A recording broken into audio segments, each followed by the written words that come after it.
नमस्कार दोस्तों, मैं पिंकी शर्मा। आपका स्वागत है अपने YouTube चैनल कथांतर में। आज इस वीडियो में मैं आपको मंगला रामचंद्रन जी द्वारा लिखी कहानी, जिसका शीर्षक है मैं अहम हूँ, सुनाने जा रही हूँ। इस कहानी में उन्होंने दर्शाया है कि यदि एक गृहिणी नौकरी करने लगे तो उसके घर की मनोदशा ही बदल जाती है, रूप रंग ही बदल जाता है, सब कुछ अस्त व्यस्त हो जाता है। यही सब कुछ इस कहानी में दर्शाया है। तो चलिए सुनते हैं कहानी मैं अहम हूँ। इंदु की बातें और उसके घर के ठाट बाट देखकर शशि को कमतरी का एहसास होने लगा था। सुख सुविधाओं और ऐशो आराम के लिए उसने भी नौकरी कर ली। शशि ने बबलू की ओर देखा। उसका चेहरा कितना भोला मालूम होता है, बहुत ही प्यारा बच्चा है। हर माँ बाप को अपने बच्चे प्यारे ही लगते हैं। बबलू गोरा चिट्टा बच्चा था, जिसको देखकर सभी का उसे प्यार करने को मन होता। फिर शशि तो उसकी माँ थी, सारे दिन उसकी शरारतें देखकर खुश होती। बबलू को पाकर तो उसे ऐसा लगता कि बस अब और कुछ नहीं चाहिए। बबलू से बड़ी 7-8 साल की बेटी नीलू भी कम प्यारी नहीं थी। दोनों बच्चों को जान से भी ज़्यादा चाहने वाली शशि उनके प्रति लापरवाह कैसे हो गई। आज तो हद हो गई। सुबह जब वह ऑटो पर बैठने लगी तो बबलू उसके पाँवों से लिपट गया। प्यार से मनाने पर भी नहीं माना तो शशि ने उसे डांटा। देर तो हो ही रही थी। उसने आव देखा ना ताव उसके गाल पर एक चांटा जड़ दिया। चांटा कुछ जोर से पड़ गया था, उंगलियों के निशान गाल पर उभर आए थे। उसके रोने की आवाज़ सुनकर उसके दादाजी बाहर आ गए और बबलू को गोद में लेकर मनाने लगे। सास ने जो आंखें तरेर कर शशि की ओर देखा तो वह सहम गई। ऑटो में बैठते हुए ससुर जी की आवाज़ सुनाई दी। जब करते नहीं बनता तो क्यों करती है नौकरी? यहाँ क्या खाने के लिए लाले पड़ रहे हैं? स्कूल में उस दिन किसी काम में मन नहीं लगा। इच्छा तो हो ही रही थी कि छुट्टी लेकर घर जाए, और अभी नौकरी लगे 2-2.5 महीने ही हुए थे। प्रधान अध्यापिका वैसे भी कहती रहती थी, भाई नौकरी तो बच्चों वालों को करनी ही नहीं चाहिए, रहेगी स्कूल में और ध्यान रहेगा पप्पू लल्ली में। यह कहकर वे एक तिरस्कारपूर्ण हंसी हंसती। वे खुद 45 वर्ष की आयु में भी कुंवारी थी। स्कूल का समय समाप्त होते ही शशि ऑटो के लिए ऐसे दौड़ी कि सामने से आती हुई प्रधान अध्यापिका व अन्य 2 अध्यापिकाओं को अभिवादन करना तक भूल गई। ऑटो में आकर बैठने के बाद उसे इस बात का ख्याल आया, दोनों अध्यापिकाओं की प्रधान अध्यापिका के साथ बनती भी अच्छी थी और वे उससे वरिष्ठ भी थी। खैर जो भी हुआ, अब क्या हो सकता था। ऑटो वाले से उतावलापन दिखाते हुए कहा, जल्दी चलो। कुछ दूर जाकर ऑटो वाले ने पूछा, साहब क्या करते हैं? बहुत बड़े वकील हैं, शशि ने सगर्व कहा। ऑटो वाले ने मुंह से कुछ नहीं कहा, सिर्फ एक हल्की सी मुस्कान के साथ पीछे मुड़कर उसे देख लिया। उसकी इस मुस्कान से उसे सुबह की घटना फिर याद आ गई। जैसे जैसे घर करीब आता गया, शशि का संकोच बढ़ता गया। सास ससुर से कैसे आंख मिलाए। सुबह तो पति अजय घर पर नहीं थे, पर अब अजय को भी मालूम हो गया होगा। बच्चों को वे कितना चाहते हैं, जहाँ तक हो सके वे प्यार से ही उन्हें समझाते हैं। बच्चे भी अपने पिता से बहुत हिले मिले थे। घर के आगे ऑटो रुका। बबलू रोज की तरह दौड़कर नहीं आया। नीलू भी सिर्फ एक बार झांक कर भीतर चली गई। अंदर जाकर उसने धीरे से बबलू को आवाज़ दी। वह दूर से ही बोला, अब नहीं आते, आप मालती हैं, आपसे अमाली कुत्ती हो गई। शशि वैसे ही बिस्तर पर चढ़ गई। रोते रोते उसके सिर में दर्द होने लगा। वह चुपचाप वैसे ही आंख बंद किए पड़ी रही। किसी ने बत्ती जलाई, सास ही थी। उसके करीब आकर बोली, चलो बहू, हाथ मुंह धोकर कुछ खा पी लो। सास की हमदर्दी अच्छी भी लगी और साथ ही शर्म भी आई। रात का खाना पीना खत्म हुआ तो सब बिस्तर पर चले गए थे। अजय खाना खाकर दूसरे कमरे में चले गए जरूरी केस देखने। शशि को उनका बाहर जाना भी उस दिन राहत ही दे रहा था। बबलू करवट बदलते हुए नींद में कुछ बड़बड़ाया। शशि ने उसको चादर उड़ाई, फिर नीलू की ओर देखा। आज नीलू भी उससे घर आने के बाद ज़्यादा बोली नहीं। और दिनों तो स्कूल की छोटी से छोटी बात बताती, तरह तरह के प्रश्न पूछती रहती, साथ में खाना खाने की जिद करती। फिर सोते समय जब तक एक आध कहानी न सुन ले उसे नींद ना आती। पर आज शशि को लग रहा था मानो बच्चे पराए उससे दूर हो रहे थे। 2.5 साल के बच्चे में अपना पराया की क्या समझ हो सकती है। वह तो माँ को ही सब कुछ समझता है। माँ भी तो उससे बिछुड़कर कहाँ रहना चाहती है। वह दिन भी कितना बुरा था जब वह पहली बार इंदु से मिली थी। शशि सोचने लगी, कैसी सजी धजी थी इंदु, बात बात पर उसका हंसना। शशि को उस दिन वह जीवन से परिपूर्ण एकदम जीवंत लगी। अजय और मनोज साथ ही पढ़े थे। आजकल मनोज उसी शहर में लॉ कॉलेज में लेक्चरर से तरक्की पाकर प्रोफेसर बन गया था। उस दिन रास्ते में जो मुलाकात हुई तो मनोज ने अजय व शशि को अपने घर आने का निमंत्रण दिया। वहां जाने पर शशि भौचक्की सी रह गई। ड्राइंग रूम था या कोई म्यूजियम। महंगी क्रॉकरी में नाश्ता आया, अच्छी नई नई डिशेस। शशि तो नाश्ते के दौरान कुछ अधिक न बोली, पर इंदु चहकती रही। शायद भौतिक सुख से परिपूर्ण होने पर आदमी वाचाल हो जाता है। इंदु किसी काम से अंदर चली गई। अजय और मनोज बीते दिनों की यादों में खो गए थे। शशि सोचने लगी, उसका पति भी वकालत में इतना तो कमा ही लेता है जिससे आराम से रहा जा सके। खाने पहनने को है, बच्चों को घी दूध की कमी नहीं, बचत भी ठीक है, सुख शांति से भरा पूरा परिवार है। पर मनोज के यहाँ की रौनक देखकर उसे अपना रहन सहन बहुत तुच्छ लगा। इंदु की आवाज़ से शशि इतनी बुरी तरह चौंकी कि अजय और मनोज दोनों उसकी ओर देखने लगे। मनोज ने कहा, शायद भाभी को घर में छोड़े हुए बच्चों की याद आ रही है। भाभी, इतना मोह भी ठीक नहीं। अब देखिए, हमारी श्रीमती जी को ले दे के एक तो लाल है, सो उसको भी छात्रावास में भेज दिया। मुश्किल से 8-10 साल का है। कहती है वहाँ शुरू से रहेगा तो तहजीब सीख लेगा। भाभी, आप ही बताइए, क्या घर पर बच्चे शिष्टाचार नहीं सीखते हैं। मनोज शायद आगे भी कुछ कहता, पर इंदु शशि का हाथ पकड़कर यह कहते हुए अंदर चली गई, अजी इनकी तो यह आदत है, कोई भी आए तो शुरू हो जाते हैं। भाई, हमको तो ऐसी भावुकता पसंद नहीं। आदमी को व्यवहारिक होना चाहिए। उसके व्यवहारिक होने का थोड़ा अंदाजा तो बाहर से ही मिल रहा था। जब अंदर जाकर देखा तो एलईडी टेलीविज़न, कंप्यूटर, चमचमाता महंगा फर्नीचर, ओह क्या क्या गिनाए। शशि की हैरानी को इंदु शायद भांप गई थी। बड़े गर्व से, गर्व की बजाय घमंड कहना ही उचित होगा, बोली, यह सब मेरी मेहनत का फल है। यदि विक्की को छात्रावास में ना रखती तो इतने आराम से नौकरी थोड़े ही मिल जाती। उसको देखने के लिए आया नौकर रखो, फिर उन नौकरों की निगरानी करो। अच्छा सिरदर्द ही समझो। अब मुझे कोई फिक्र नहीं। हर महीने 70,000 रुपये कमा लेती हूँ। काम भी अच्छा ही है। एक मल्टीनेशनल कंपनी में कंसल्टेंट के तौर पर काम करती हूँ। जरा ढंग से संवर के रहना, लोगों से मिलना और मुस्कान बिखेरते रहना। संवर के रहना किस औरत को अच्छा नहीं लगेगा। अरे मैं तो बोले ही जा रही हूँ, आप भी कहेंगी अच्छी मिली। आइए मैं आपको पूरा घर दिखाऊं। शयन कक्ष तो बिल्कुल फिल्मी था। बढ़िया सुंदर डबल बेड और उस पर बिछी चादर इतनी सुंदर कि हाय। शशि कल्पना में अपने आप को उस पर अजय के साथ देखने लगी। सिर को झटक कर उस विचार को तुरंत निकाल देने की कोशिश की।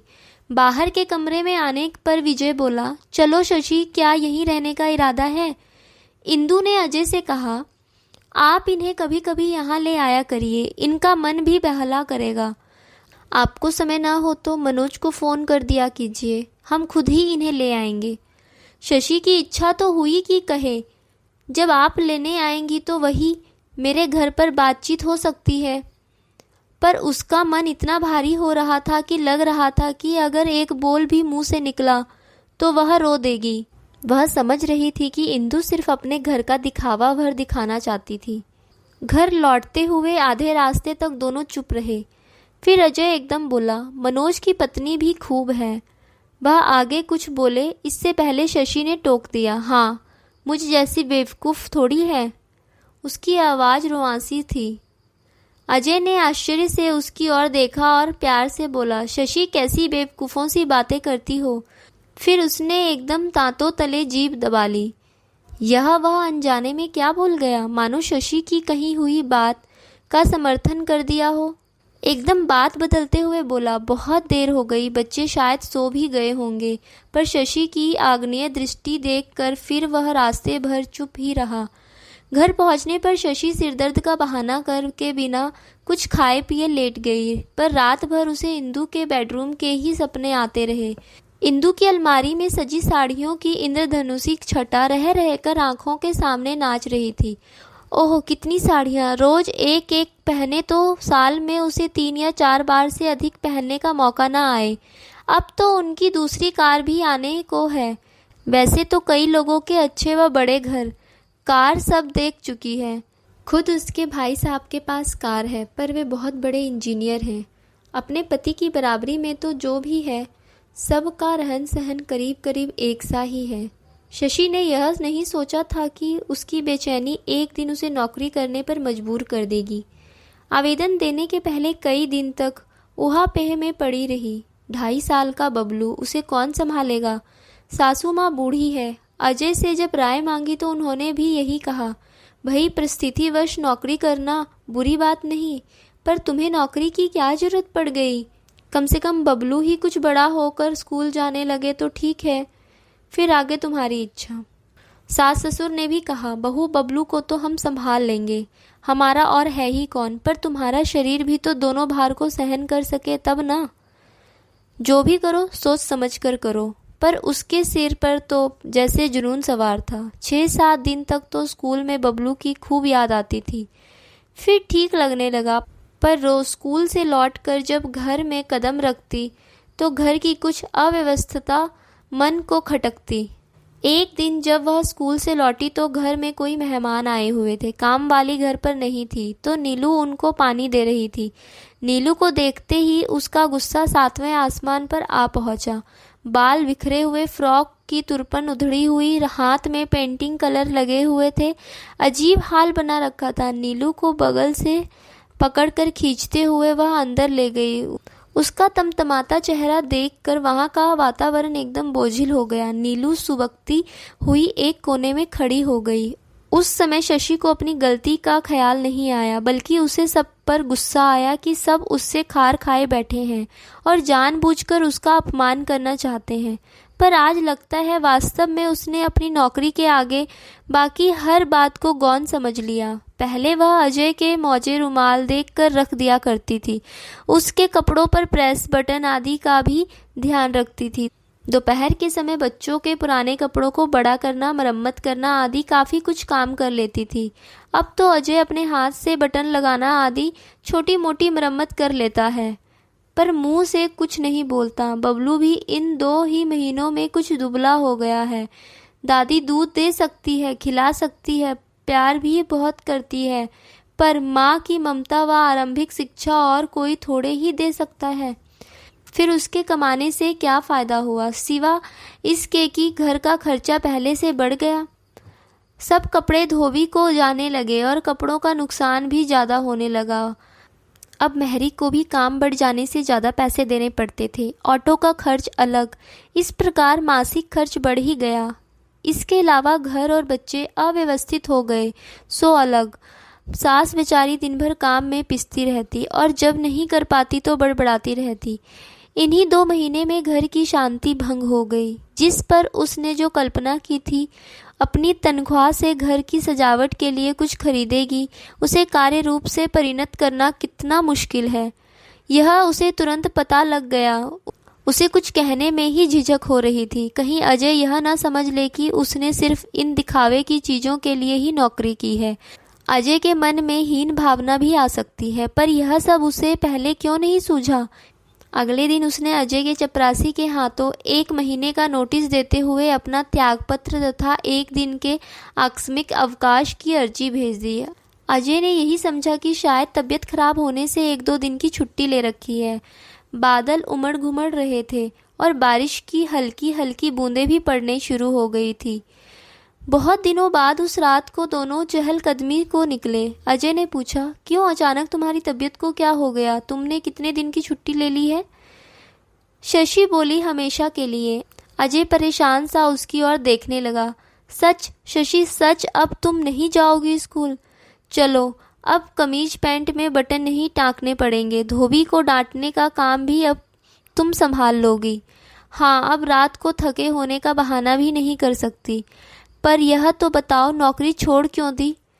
शशि उसके उतावलेपन को देखकर हंसते हुए मजा ले रही थी। उसे पति पर दया भी आई। बोली, हाँ मुझे नौकरी नहीं छोड़नी चाहिए थी जनाब, दर्जी तो बन ही जाते। अजीब आदमी हो, कम से कम एक बार तो मुंह से कहा होता कि शशि तुम्हारे स्कूल जाने से मुझे कितनी परेशानी होती है। डियर, हम तो शुरू से कहना चाहते थे, पर हमारी बात आपको तब जचती थोड़े ही। हमने भी सोचा कर लेने दो थोड़े मन की, अपने आप सब हाल सामने आएगा तो जान जाएगी। पर यह उम्मीद नहीं थी कि तुम इतनी जल्दी नौकरी छोड़ने को तैयार हो जाओगी। खैर, तुमने अपनी परिस्थिति पहचान ली तो सब ठीक है। फिर थोड़ा रुक कर बोले, हाँ शशि, सद्गृहिणी बनना कितना कठिन है। तुम जब अपने इस दायित्व को अच्छे से निभाती हो तो मुझे कितना गर्व होता है, मालूम है। यह मत सोचो कि मैं तुम्हें घर से बांधने की कोशिश कर रहा हूँ। मेरी ओर से पूरी छूट है। तुम पढ़ो लिखो, कुछ नया सीखो, पर अपने दायित्व को समझकर। फिर कुछ दूर दोनों मौन चलते रहे। अजय को लग रहा था कि शशि कुछ पूछना चाह रही है, पर हिचक रही है। 2-3 बार उसने शशि की ओर देखा, मानो हिम्मत बंधा रहा हो। इंदु को देखकर आपको यह नहीं लगता कि वह कितनी लायक औरत है? उसने अपना घर कैसे सजा लिया है, तब आपको मुझ में कमी नहीं लगती? आखिर शशि ने पूछ ही लिया। अजय इतना खुलकर हंसे कि राह के इक्का दुक्का लोग भी मुड़कर उनकी ओर देखने लगे। आखिर हंसने का यह कैसा और कौन सा मौका है? शशि समझ न पाई। जब उनकी हंसी रुकी तो बोले, तुमको क्या लगता है कि मनोज बहुत खुश है? वह क्या कह रहा था मालूम है? यार, जवान का स्वाद ही चला गया। मनपसंद चीज़ें खाए अरसा हो गया। श्रीमती जी दफ्तर से आकर पराठे सेक देती है बस। इतवार के दिन वे छुट्टी के मूड में रहती है। देर से उठना, आराम से नहाना धोना, फिर होटल में खाना, पिक्चर, बस। तू बड़ा सुखी है यार। यहाँ तो हर महीने माँ बाप को रुपए भेजने पर टोका जाता है। आखिर माँ बाप के प्रति कुछ फर्ज भी तो है कि नहीं? और सुनोगी, उस दिन हमारे बच्चों को देखकर बोला, यार तुम्हारे बच्चे कितने सलीके से रहते हैं। इच्छा तो होती है कि इंदु को बताऊं कि देखो, इन बच्चों को शिष्टाचार की कोई सीख कॉन्वेंट या पब्लिक स्कूल से नहीं बल्कि माँ के सिखाने से मिली है। मैंने यह सुनकर कैसा अनुभव किया होगा तुम अनुमान लगा सकती हो। यही तुम्हारी जीत थी, और तुम्हारी जीत यानी मेरी जीत। इंदु की आधी तनख्वाह तो अपनी साड़ियों, मेकअप, होटल और सैर सपाटे में खर्च हो जाती है। बेटे को छात्रावास में रखने का खर्च अलग। उसमें अहंकार की भावना है और मेरे की भावना से ग्रस्त। वह यही समझती है कि उसके नौकरी करने से ही घर में इतनी चीज़ें आई हैं। जहाँ यह मेरे की भावना आई, घर की सुख शांति नष्ट समझो। कुछ रुक कर अजय बोले, चलो शशि अब घर चले, काफ़ी दूर निकल आए हैं। फिर धीरे से बोले, आज के बाद रात को थकान का बहाना न चलेगा। शशि को गुदगुदी सी हुई और बहुत दिनों बाद उसके मन में बसी बेचैनी दूर जाती लगी। दोस्तों, आशा करती हूँ यह कहानी आपको अच्छी लगी होगी। इसे लाइक कीजिए, दोस्तों में शेयर कीजिए और इस चैनल को सब्सक्राइब कीजिए।